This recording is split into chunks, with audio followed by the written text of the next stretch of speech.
ఈ రోజు ఇద్దరు ముస్లిం నాయకుల గురించి మాట్లాడుకుందాం.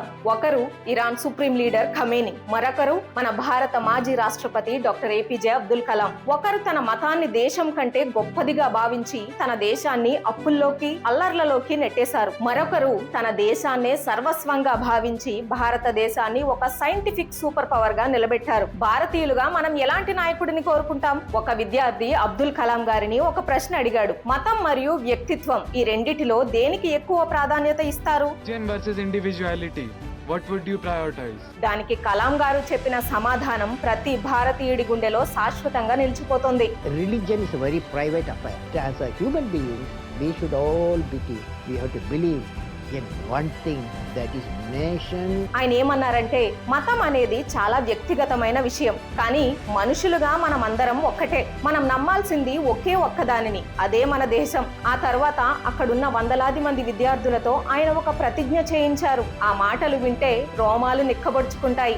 Nation is bigger than any other aspect in my country. All of you repeat, nation is bigger than any other aspect in my country.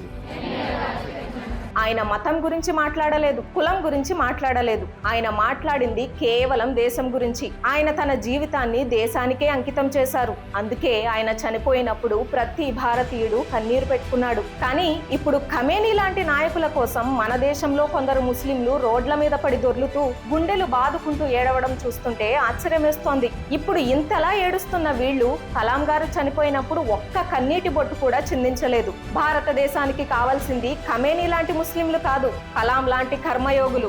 దేశాన్నే ప్రేమించే, దేశం కోసం బ్రతికే ముస్లింలను మేం ప్రేమిస్తాం, గౌరవిస్తాం, ఆలింగనం చేసుకుంటాం, వాళ్ళ ముందు తల వంచి నమస్కరిస్తాం. ప్రతి భారతీయ ముస్లిం ఒక ఖమేనీలా కాకుండా ఒక కలాంలా మారినప్పుడే మీరు నిజమైన భారతీయులు అవుతారు. దేశం అన్నింటికంటే గొప్పది అనే కలాం గారి మాటలతో మీరు ఏకీభవిస్తే ఈ వీడియోను లైక్ చేసి ప్రతి ఒక్కరికి షేర్ చేయండి.